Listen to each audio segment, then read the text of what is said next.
Donc on arrive au dernier dossier de cette première conférence de néphrologie des confrafel.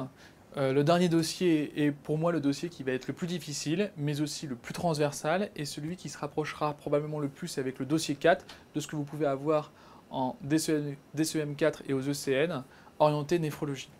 Donc on va faire le dossier clinique. À la fin, je vous donnerai aussi des petits conseils pour l'année de la D3 et pour la préparation à cette D4 tant redoutée par les étudiants. Donc dossier numéro 5 des confrafel de néphrologie. Alors, il s'agit de M. Léopold O, 32 ans, qui vous a adressé pour une hématurie macroscopique spontanément résolutive il y a une semaine. 32 ans, sujet jeune, sujet masculin. Par définition, il faut rechercher tout ce qui va être tabac, tout ce qui va être intoxication. Et en néphrologie, les maladies du jeune adulte, c'est principalement les maladies immunitaires, les maladies inflammatoires chroniques, mais aussi la maladie la plus fréquente, c'est la maladie de Berger, qui est la première cause de greffe rénale chez le jeune adulte. Parmi les antécédents de ce journaliste, donc potentiellement quelqu'un qui va voyager, vous notez une hypertension artérielle connue. Alors ça, c'est pas fréquent chez un jeune de 30 ans. Depuis nos ans, non exploré, un tabagisme actif, attention, vous mettez dans votre brouillon arrêt du tabac, et récemment une angine traitée par de l'augmentin. Donc il y a probablement un facteur déclenchant. Ce facteur déclenchant, c'est l'infection des voies aérodigestives supérieures.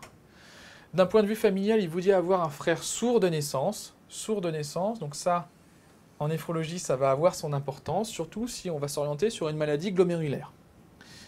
L'examen clinique retrouve une asthénie, une perte de poids de 5 kg, poids normal évalué à 68 kg pour 1,75 m, ainsi qu'une pâleur cutanéo-muqueuse. La tension artérielle mesurée est à 1700, donc c'est une vraie hypertension artérielle. Le patient est apyrétique et vous mettez en évidence des œdèmes bilatéraux mou, indolore, et prenant le godet, ainsi que des crépitants des deux bases pulmonaires. Donc ça, c'est de la surcharge hydrosodée. D'accord. Donc, ou de la diminution de la pression oncotique. Vous retrouvez une notion du voyage au Burkina Faso il y a 3 mois, autre contexte déclenchant, mais il vous dit être fatigué depuis beaucoup plus longtemps, environ 6 à 7 mois. Quelles sont les causes d'hématurie à évoquer chez ce patient? L'hématurie, c'est un item. Par définition, il faut que vous connaissiez les causes d'hématurie. C'est principalement du cours. Alors, première cause à évoquer, la néphropathie glomérulaire. Et parmi la première d'entre elles, la maladie de Berger. Pourquoi? Parce que c'est la plus fréquente chez l'homme jeune. Et que vous avez une notion d'infection URL qui aurait déclenché cette maladie de Berger. La deuxième cause, c'est le syndrome néphritique aigu, c'est la glomérulonéphrite post-streptococcique qui donnerait un syndrome néphritique aigu, donc de l'hématurie, de l'hypertension et des œdèmes transitoires. Hématurie après infection URL, hypertension artérielle et œdème périphérique.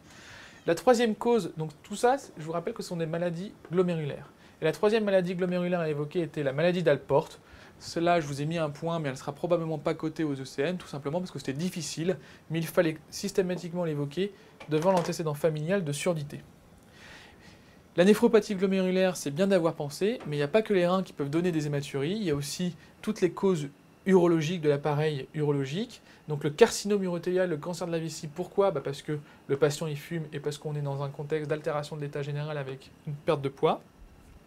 Même si l'âge ne vous fait pas penser à un cancer de la vessie, tabac plus altération d'état général plus hématurie, il faut quand même penser au cancer urothélial. Et puis le voyage en Afrique, bilharziose urinaire avec l'altération d'état général. Et il y a une cause qui est fréquemment oubliée par les étudiants d'hématurie, c'est tout simplement et tout bêtement les fausses hématuries, alimentaires, médicaments ou hémoglobinurie, myoglobinurie après un effort important.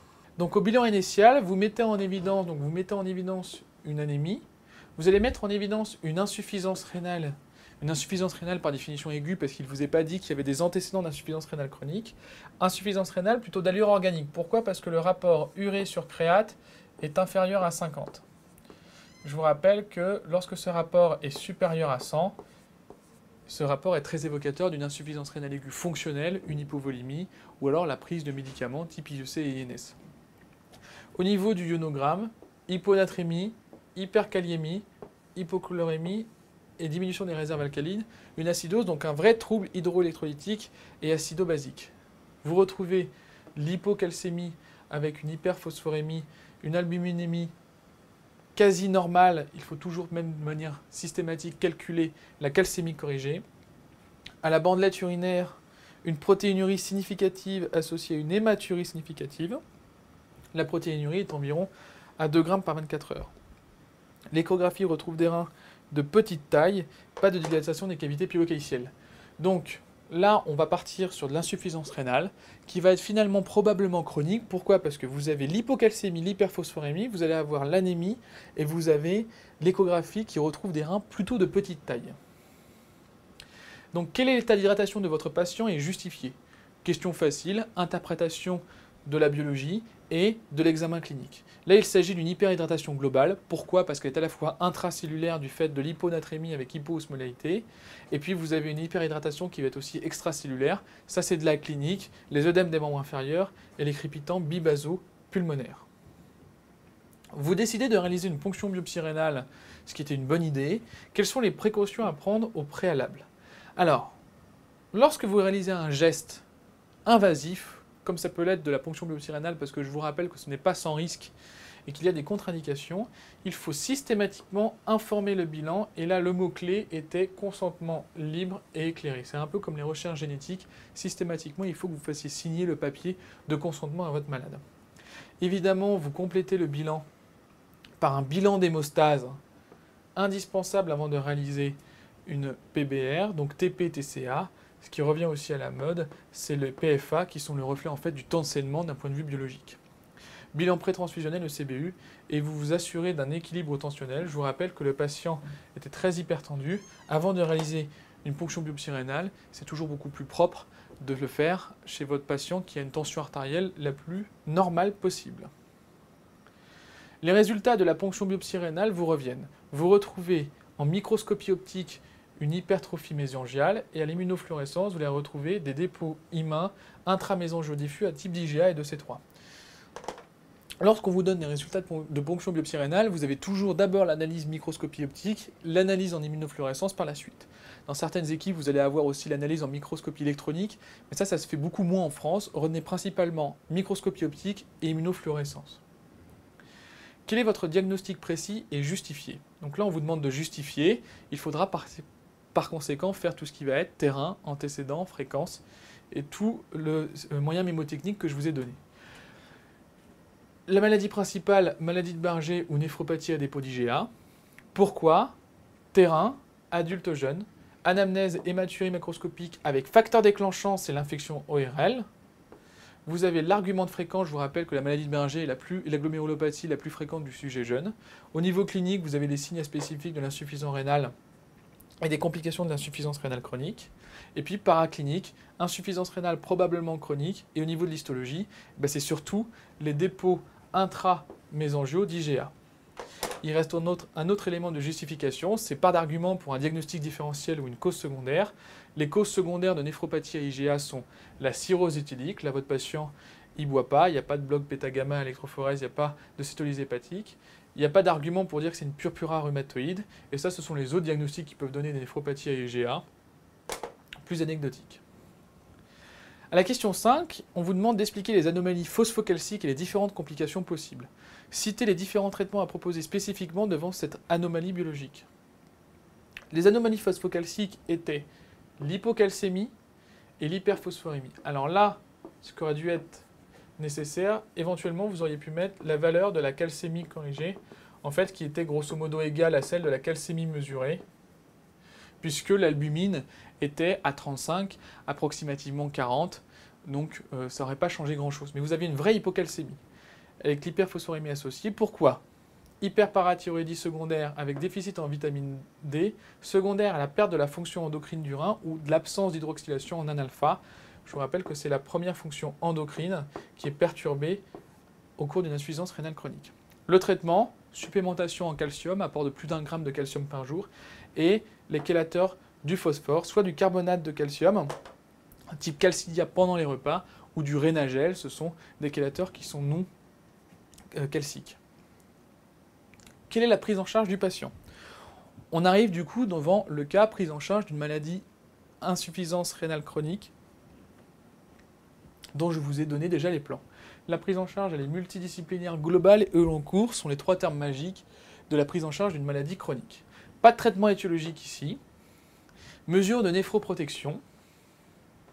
Donc arrêt de tout médicament néphrotoxique, contrôle de l'ensemble des facteurs de risque cardiovasculaire, règles hygiéno-diététiques, et débuter un traitement antihypertenseur et un protecteur de la protéinurie, c'est les IEC, donc c'est le Triatec, le Coversil. On vous demandera rarement en fait le nom d'un médicament. Ce qui est très important, c'est de dire qu'il faut que vous mettiez un bloqueur du système rénine-angiotensine-aldostérone pour diminuer la protéinurie, et c'est en diminuant la protéinurie que vous allez ralentir l'insuffisance rénale chronique.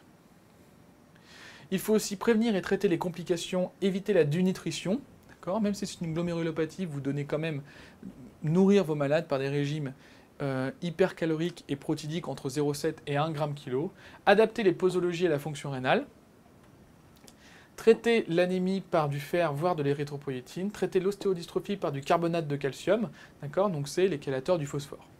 Prévenir l'acidose, l'hyperuricémie, l'hyperhomocysténémie.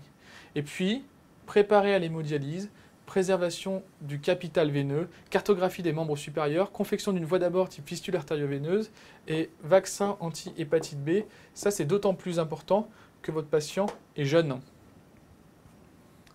Inscription sur la liste de greffe, là, indispensable, qui était limite un PMZ.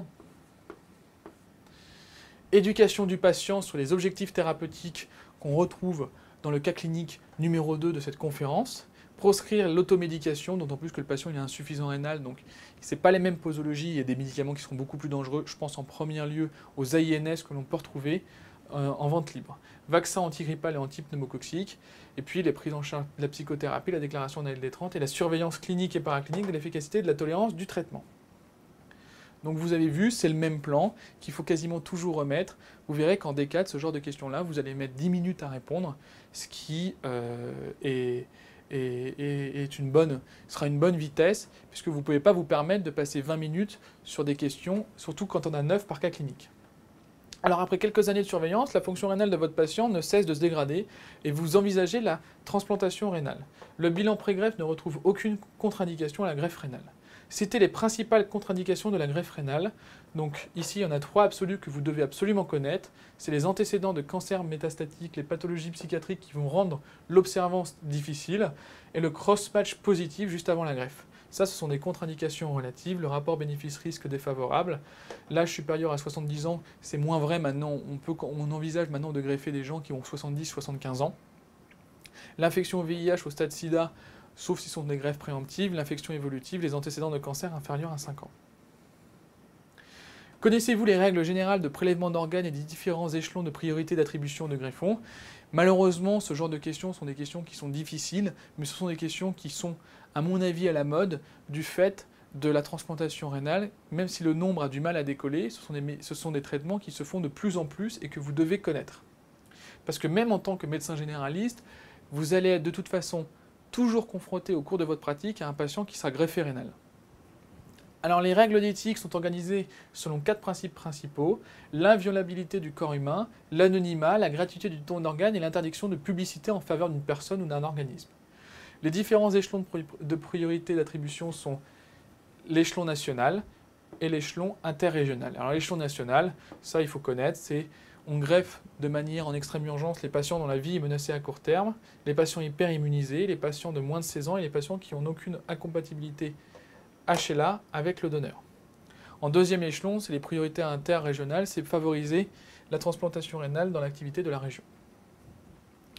Un patient arrive dans votre hôpital avec une hémorragie cérébrale massive, les médecins réanimateurs vous appellent car ces derniers pensent qu'il est probablement en état de mort encéphalique et qu'un prélèvement multi-organes peut être réalisé.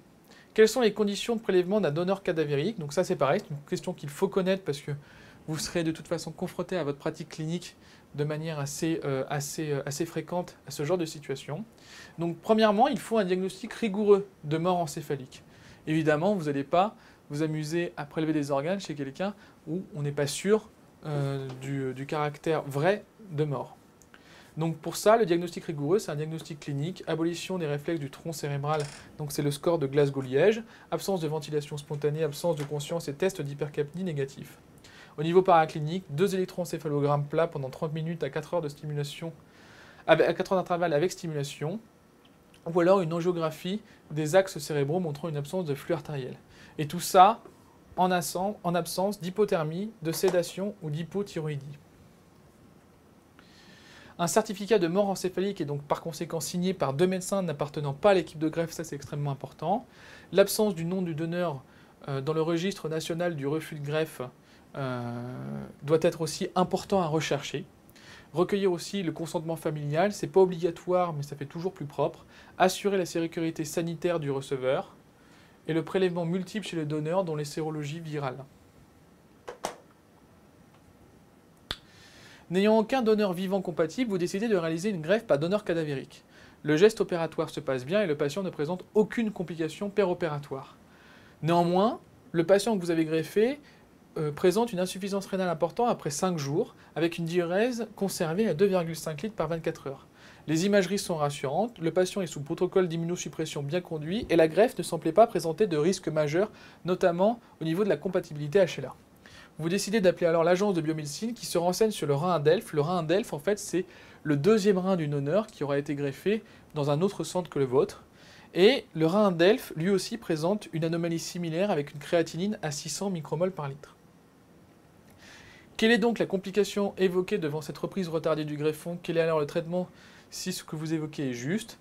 Eh bien, la complication, c'est la nécrose tubulaire aiguë ou la tubulopathie du greffon. Alors que je vous explique, lorsque un patient en état de mort encéphalique est prélevé, le plus souvent, le patient il va subir plusieurs heures, plusieurs jours de réanimation avec des amines vasoactives et il va avoir toute une perturbation au niveau de la vascularisation rénale. Tout ça, ça va être très pourvoyeur d'hypoxie rénale et par conséquent de nécrose tubulaire aiguë parce que souvent c'est prolongé sur plus de 24 heures. Par conséquent, vous allez prélever des reins qui vont commencer à développer une nécrose tubulaire aiguë et lorsque, associé à l'ischémie froide c'est le temps de passer d'un rein en dehors d'un corps, si ce temps d'ischémie froide en plus est élevé, vous allez aggraver ce risque de nécrose tubulaire aiguë. En conclusion, vous allez prélever un rein très fragile, vous allez le mettre dans la glace, donc vous allez aggraver l'hypoxie rénale et vous allez augmenter le risque de survenue de nécrose tubulaire aiguë. C'est pour ça que, de manière générale, les greffes qui marchent le mieux sont toujours les greffes à partir d'un donneur vivant. Le plus souvent, c'est un donneur familial, parce qu'il n'a pas subi tout le stress médical et l'ischémie froide est beaucoup plus courte. Donc la tubulopathie du greffon, c'est une complication que l'on retrouve assez fréquemment. Ce n'est pas une complication extrêmement grave. Il peut y avoir malheureusement des séquelles, c'est-à-dire une insuffisance rénale chronique. Et le traitement, c'est juste la poursuite de la dialyse jusqu'à la récupération de la fonction rénale. Alors ça, c'est un dossier qui est long et qui est difficile parce qu'il y a de la néphrologie, il y a de la transplantation et il y a de la médecine légale, mais malheureusement, c'est des questions qui sont à la mode à l'internat. Alors il faut bien connaître la maladie de Berger parce que par terme de fréquence, c'est la première responsable de transplantation rénale chez le jeune. Justifier un diagnostic si cela vous est demandé, là on vous le demandait de justifier, donc n'hésitez pas à le faire. La question de la prise en charge d'une insuffisance rénale chronique, c'est un plan systématique. N'oubliez jamais la préparation à la dialyse et la greffe si votre sujet est jeune, ce qui était le cas ici. Maladie chronique, donc les 4 termes magiques, et la greffe d'organes, question à la mode. Donc les items abordés, c'était la transplantation d'organes, les troubles de l'équilibre acide-base, l'insuffisance rénale chronique, les néphropathies glomérulaires et l'hématurie. Donc vous voyez que c'est un vrai dossier clinique transversal de néphrologie, de médecine légale, d'urologie aussi. Donc voilà, ainsi se conclut la première conférence de néphrologie des confs Raphaël. Pour information, moi je m'appelle Mathieu Jam, je suis interne de néphrologie à l'assistance publique des hôpitaux de Paris. Vous pouvez retrouver d'autres cas cliniques transversaux au sein des éditions VG sur le module 3 et les santé publique, réalisés avec mon confrère Denis Lemel, aussi interne des hôpitaux de Paris, et le recueil de sous-col urgence et réanimation, pareil aux éditions VG, auxquelles je vous encourage de jeter au moins un petit coup d'œil. Donc se termine cette première conférence de néphrologie. Retenez des choses simples. La D3, c'est une année qui est difficile. Ce n'est pas une année normale. Vous êtes obligé de bosser, de commencer à anticiper 1 an, voire même 2 ans à l'avance, un concours auquel vous serez plusieurs milliers à participer. La néphrologie, par définition, c'est une matière qui est réputée pour être difficile. Ce que je vous conseille, c'est de retenir des choses très simples, de faire un plan adapté à chaque question que vous allez recueillir, que vous allez revoir de manière fréquente.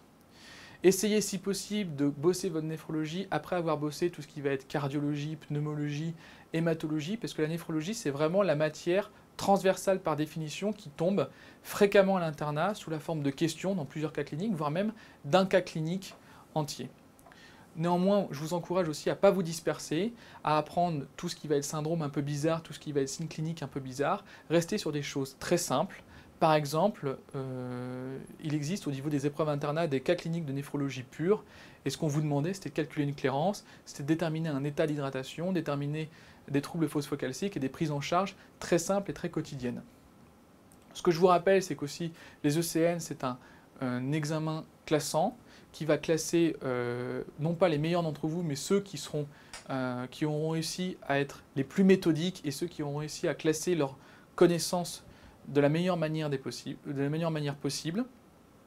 Et c'est un examen surtout qui va être généraliste. Comprenez bien qu'on va rechercher à faire de vous les meilleurs médecins généralistes, à ne pas faire ceux qui connaissent le plus de choses, à faire ceux qui vont rechercher les choses fréquentes, graves et curables.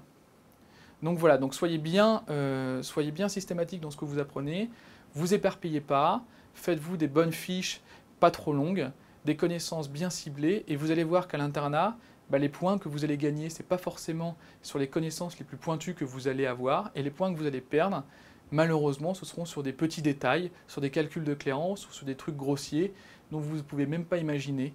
Donc soyez toujours systématique et faites-vous surtout un plan. Raison pour laquelle en fait vous allez gagner un maximum de temps à l'internat, parce que le grand luxe que vous allez avoir aux ECN, c'est surtout le temps. Si vous avez le temps de relire, d'avoir 5 à 10 minutes pour relire vos cas cliniques, vous allez minimiser un maximum le risque de bêtises et le risque de points perdus. La raison pour laquelle j'insiste toujours sur les plans, sur quel est votre examen clinique, quelle est votre prise en charge de maladies chroniques. Voilà.